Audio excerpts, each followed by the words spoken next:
fractures. Okay, so what is a fracture? It is a medical condition where the continuity of the bone is broken. So if there is what separation of two parts of the bone, that is already considered a fracture. Okay. Now, what are the symptoms of your fractures? Okay, if there is a snap or grinding sound when the injury occurs. Now, I don't know if you already have heard a plastic chair snapping. No, it's the same sound as what you hear in fractures, or what even something like this, grinding sound. Now that is your symptom. Now what else? There is swelling, there is redness and bruising in the injured area. There's also difficulty supporting weight with the injured area, and lastly will be visible deformity in the injured area. Now why will there be deformity? Because the bones could overlap each other. Okay? Now, what are the types of fractures? Now, you should know, guys, that fracture is a very big or a very broad topic. Okay? So, of course, you will not become orthopedic surgeons and everything. So, what we will do is, you just have to know what are the types of fractures. Now, when we say types of fractures, we have what you call your closed and your open fracture. So, when we say closed fracture, it's closed. That means the fracture happened inside the skin. Okay? If it is an open fracture, okay, that means the bone came out from the skin. Okay? So that is called your open fracture. Okay? If closed, there is no open wound. Open fracture, the bone comes out from the skin. Another thing is your incomplete fracture. Now when we say incomplete fracture, okay, there could be a crack in the bone, or gunshot wounds, or gunshot fracture. Those are called your incomplete fracture. Why do we say it is incomplete? Because there is no complete separation of the parts of the bone. When we say incomplete fracture, then you will see a visible discontinuity in the bone. This is called complete fracture. That's all you need to know when it comes to the types of your fractures. So what are the major causes, or what are the causes of your fractures? It could be because of falls, okay? It could be because of direct strikes to your body. It could be traumatic events such as car accidents or gunshot wounds, and injuries from sports, especially these contact sports like your basketball, rugby, all those, it could be the cause of your fracture. Now, what should be our first aid when it comes to fractures? Okay, there is nothing that you can do but to immobilize. Immobilize the fracture. Okay, so how do we immobilize it? When we say immobilize, we should be making first aid, or we should be doing things in order for that fracture to not move. That is called immobilization. So what should you do? Let's say the fracture is here. Okay, you put anything that is hard, probably a cardboard or something. Okay, then you wrap it with a gauze. Okay, these four here are now your medical interventions, like your plaster casts or plastic functional braces. We say casts, ito yung semento na tinatawag natin. Okay, of course you cannot do that as first aid. Okay, the only thing that you can do is really immobilization. Okay, intramedullary nails. Like your, I don't know if you have seen in movies, or probably you have seen them in the hospitals, may mga pins and rods, metals. They are called your intramedullary nails and external fixators. They will put pins here, especially for comminuted fractures. When we say comminuted fracture, ito yung nadurog. So different pieces, what they will do, they will put pins here. So of course, if this is, let's say, the arm, okay, pins will be there. Okay, this is of course very painful. If when we say external fixators, these are the external fixators, these pins here, or they could put a metal inside. Okay, then screw it, okay, until these two bones here join. Usually, what they put is what do you call this? Titanium. The metal is titanium, of course, because it will not rust. But sometimes they will let it be there for the rest of their lives. So why do they do it? No, why are some people saying, no, let's just not remove it? Because if we remove these metals, that will be another operation. So they will cut it open, okay? Then you will remove it. So that's another pain, that's another gastos, another operation. No? But of course, no, since this is a metal, this is a conductor, so if it is if the environment is cold, it will get cold. If the environment is hot, it will get hot. So there will be always pain. I don't know if you know anyone who has metals on their body, and even flying to going to the airports, it will be a problem for them, of course, because they will sound the alarms in the airports. So these types of people, they always have to carry with them their medical reports. Okay? That is for your fractures. Again, there is nothing that you can do but to immobilize it. Now, if you see a bone coming out from the skin, you do not return that back. Okay? You will just immobilize it.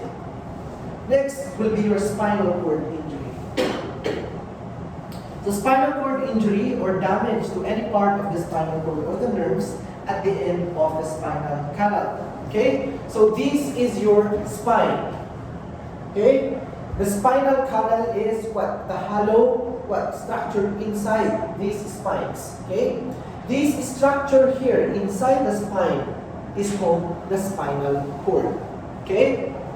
Now, what is the first aid for spinal cord injury? You do not move the person. So same like your fracture, no? First thing is to immobilize your patient. Okay? You also have to call 911 or the local emergency medical assistance number. Okay? Because this is a special case. You do not move your patient because you could cause permanent paralysis. Okay? So you do not move anything for the patient. Okay? We will just immobilize the patient. Let's say spinal cord or neck injury. You have to put 2 towels beside the head or the neck in order for it to not rotate. Okay? And of course, you have to provide basic first aid such as stopping any bleeding. How do you stop a bleeding again?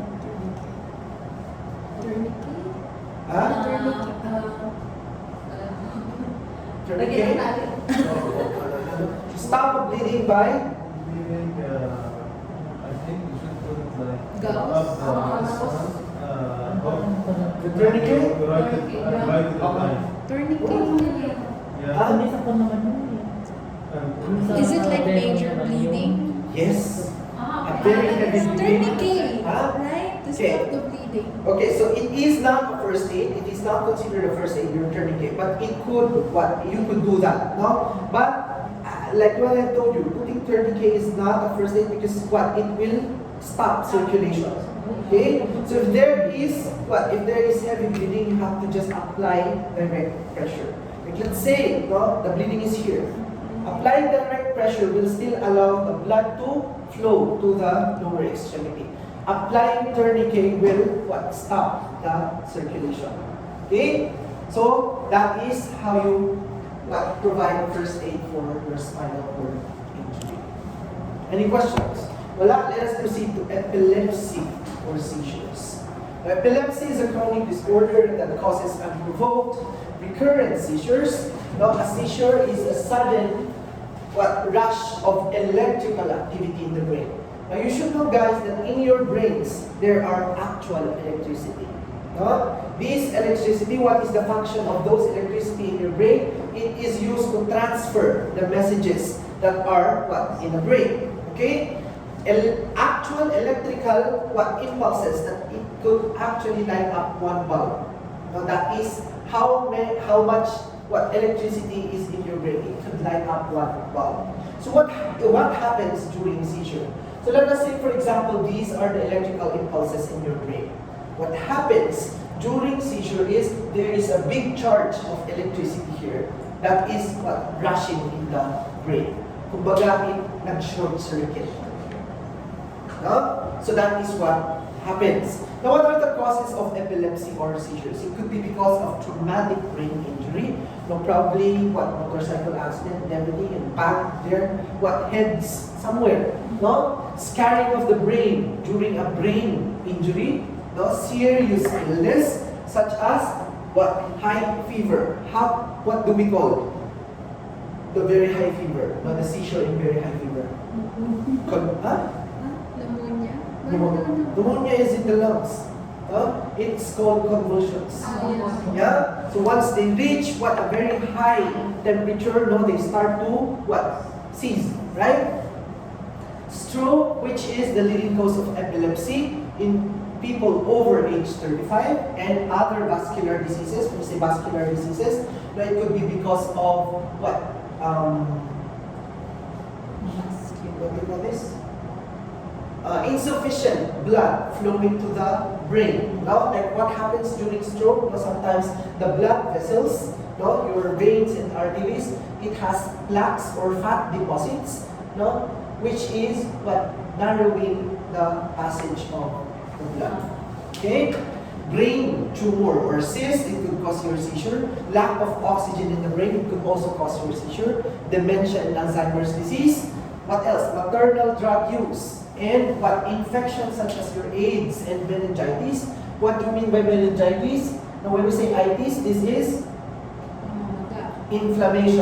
Okay? So this meningitis is inflammation of the meninges of the brain. Okay? And genetic or developmental disorders. Probably the brain of the baby was not developed properly during pregnancy. So it could be a cause of your seizures. Now what should we do in seizures? What do you think? What is the first aid for seizures?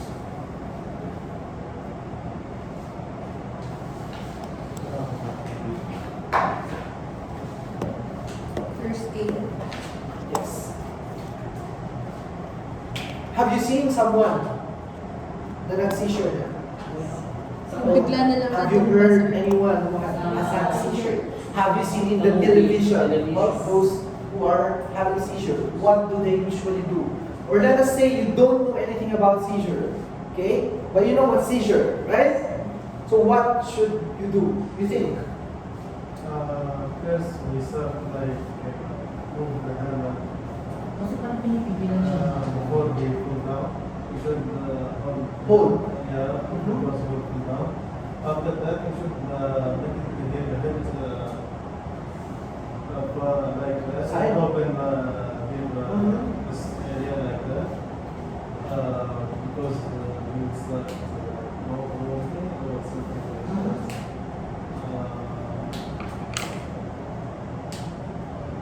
I think What about the others? Nag-isip siya. Pinahawakan mo, pinipigilan yung pagpunta niya sa... Okay? Hinahawakan? What else? Clean the area, no Huh? sharp points, Mhm. turn the area. Yes? What else? hold around him Free from he's muscle. far from him, and then it's best to get Yes? Ilagay sa mababang paksa para hindi siya mahulog siya pa. Hindi siya mahulog. Yes? Mahulog. So ano? Unang bakas dito. Also, the first thing you should look at the area safe. Area should be safe. Yes? Wala kang babalitaan na ginagawa nila sa mga seizure. Sabi kasi nalagyan ng ano yung dila, di ba? Ha? Yung dila o yung Sa baga? sa mga Ano nilalagay? Lagyan ng Tawag or tigas. Tawag. Tawag. Nagaganyan siya. Okay? Tumigas Lagyan siya. ng bar, because it feels right. Maybe you meat or just... Yes, that's a common practice in the Philippines. They Yeah. put spoons Yeah. in the back. So, Yes. Okay? Number one, if you are with someone having a tonic or clonic seizure, okay, where the body stiffens, no, followed by general muscle jerking, you try this, of course. Number one is you stay calm and remain with the person.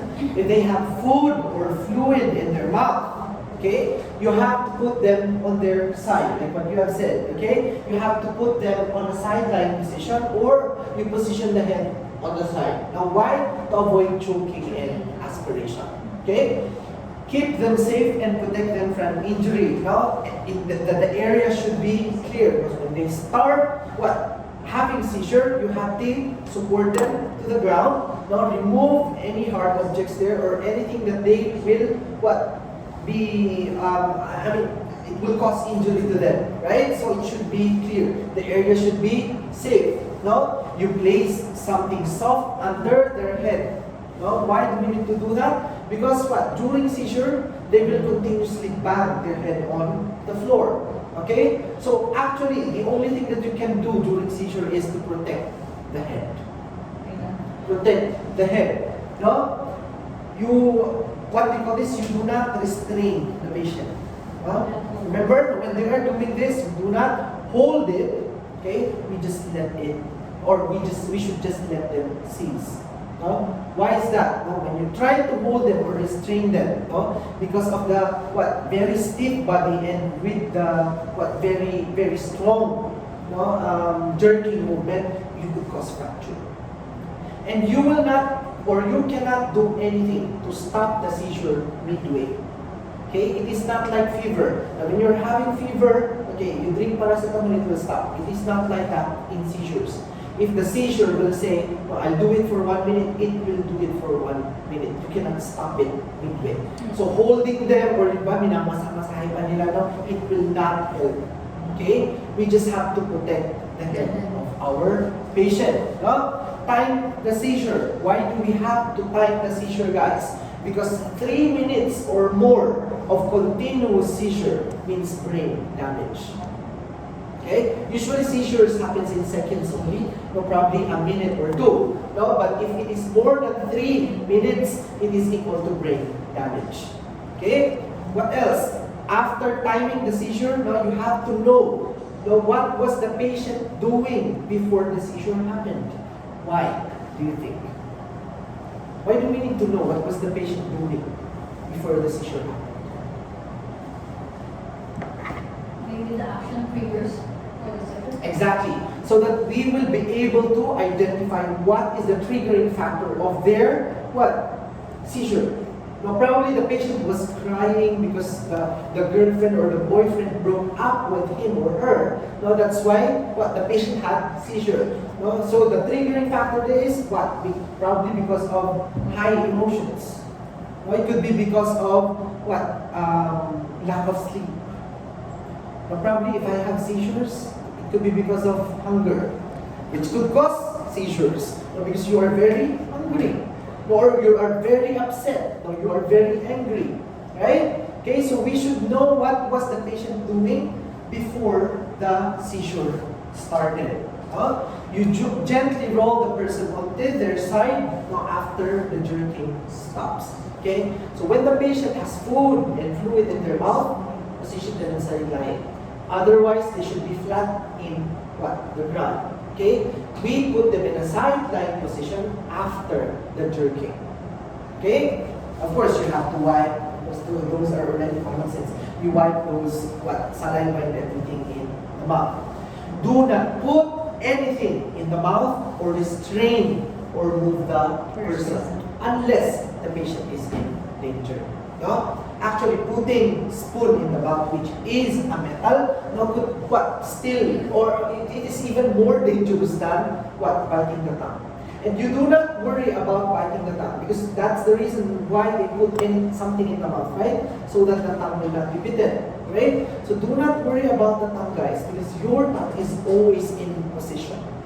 Okay? It does not rest. Like now, okay, it is always in position. Like now, even if I am talking so fast, it is always in position. No, it does not rest. So there is a very less chance that your patient will be biting their tongue. So putting a spoon, which is a metal, would cause more danger to the patient. No? No? So you do not put anything in the mouth. No? You, especially your fingers, of course. No? Bite force. Human bite force is paglabas wala na. Okay? In India, because in the Philippines, what we do, usually we put spoon or cloth. Right? In India, this is what they do. Okay, they put a bunch of keys. Like, a bunch ng maraming susi. Keys. Yes. No? So they put it in the mouth of the patient. That's even more dangerous, no? Right? Or they have to let the patient bite in a rubber. So what is the most common rubber that you can find at home? Slippers. So they let the patient bite a slipper. No? So okay, the patient did not bite the tongue. because you put rubber, but after, no, diarrhea. Infection and diarrhea. I know. and bacteria. No? So it's just plain stupid. So do not put anything in the mouth. Okay? That's it for the first aid for epilepsy. Any questions? Okay na po. Pag bumukas yun sa exam, di ba? Next would be wounds. No? So I don't think I need to explain to you what is a wound. It is a type of injury which happens relatively quickly when what? The skin is torn, cut, or punctured. Okay? Now let us see what are the different types of your wounds.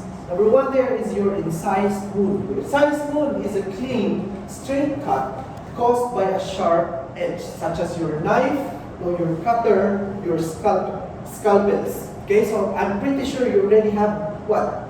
Experienced this, you know, an incision or incised wound.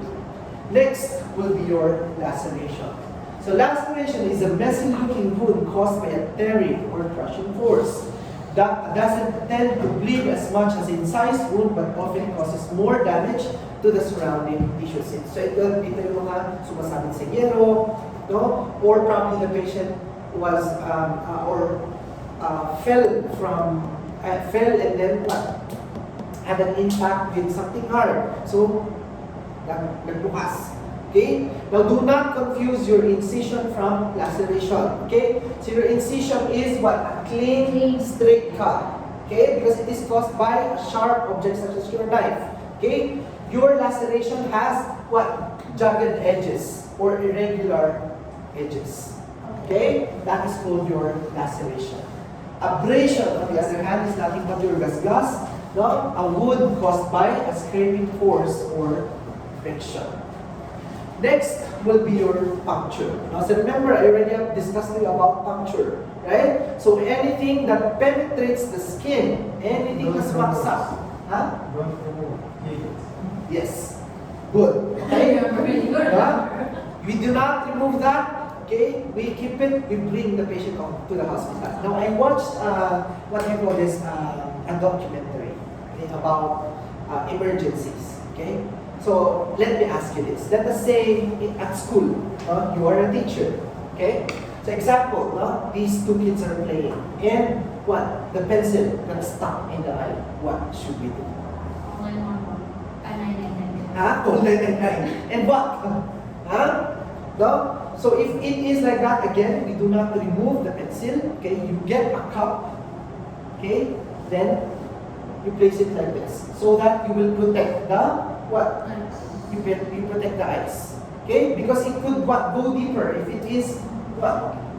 So you have to place cup here, and not just one, but two. Now, why is that?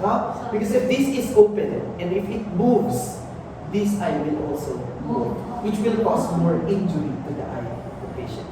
Just a thought, I'm just sharing it to you. Which makes sense, right? Yes. If you do not cover this will move, and what? It will cause injury to the other eye. So anything that penetrates, okay, that is called a puncture. So this example here is what? A nail puncturing the what? The food. Okay? Next will be avulsion. Want to see no lang? Avulsion is a wound caused by a tearing force in which tissue is torn away from its normal position. Ito yung mga in accidents, no? Motorcycle accidents, or even what? Mga paputok, no? Or nasabugan. All this, that is called your avulsion. Okay, sabi dyan, no, if the tissue is torn away from its normal position, it's very obvious this is not normal position anymore. So that is called an avulsion. Yung sumabog na sinasabi natin, that is considered your avulsion. Of course, though, we have to dress them. Okay? So, wound dressing is anything that's used in direct contact with the wound to help it heal and prevent further issues and complications. So what should we do? Okay, in cases of these types of wounds? Number one is, of course, you have to wash your hands to prevent infection. You have to stop the bleeding. For minor cuts, minor wounds, they will stop, no? Even without doing anything. But for major wounds, heavy bleeding, again, you have to apply direct pressure. You also have to clean the wound, okay? How do you clean the wound? By soap and water. And when I say soap and water,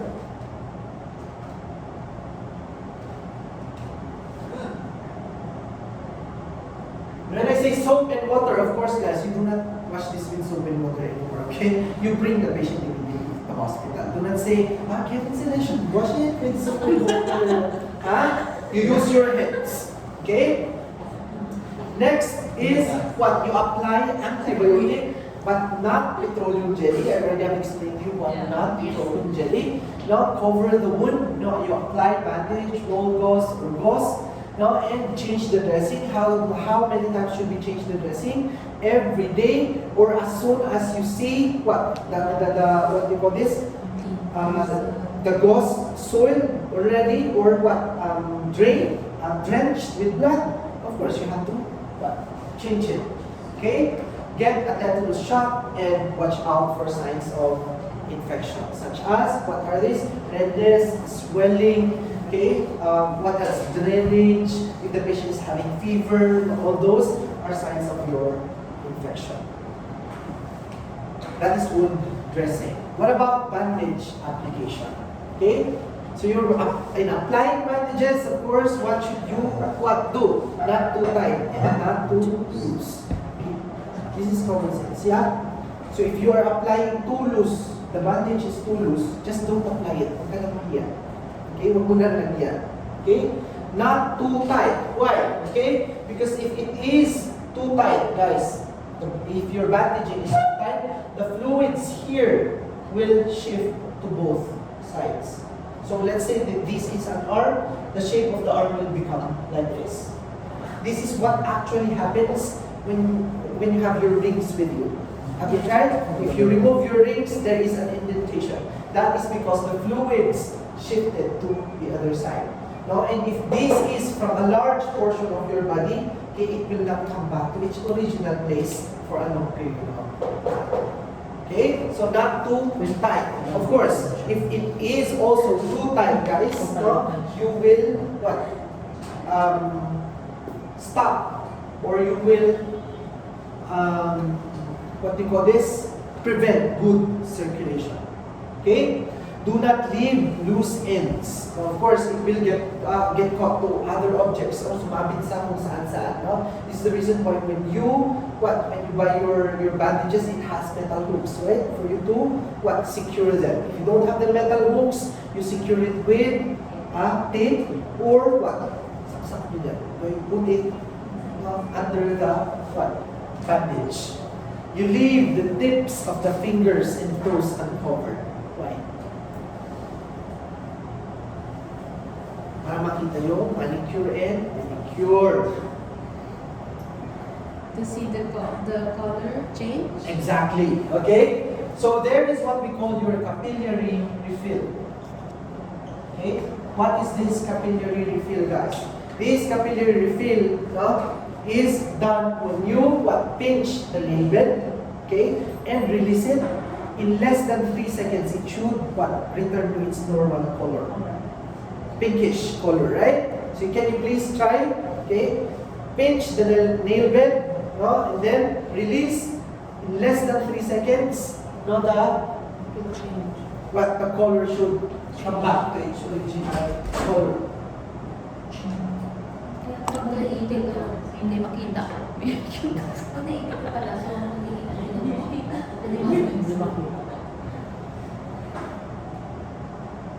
Ganito mo kay Kuya, meron siya nakikita circle dun sa dito. Kasi pinili ko na problem. Okay, and that is called your capillary refill.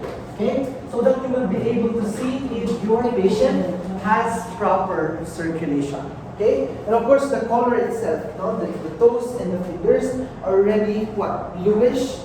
Okay, that means that the bandaging is too tight.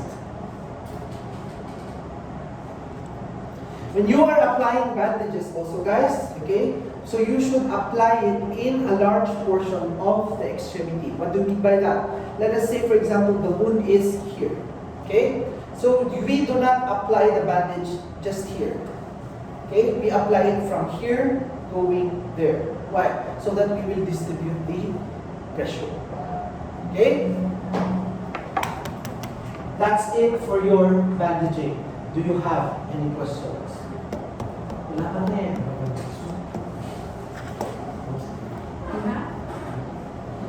What time did this work? Sabi ko sa inyo eh, this is just 30 minutes. Next will be fire safety. Of course, you will not become firefighters, so do not expect me to be discussing to you the details of firefighting. Okay? So what do we need to remember now for us medical professionals are what we have to just know. What are the 4 essential steps to take when we discover fire? Okay? So you just remember the mnemonics RACE. Okay? So R stands for rescue. So you have to rescue anyone, especially your patient, anyone who are in immediate danger. Okay? So your R is rescue, that's run. So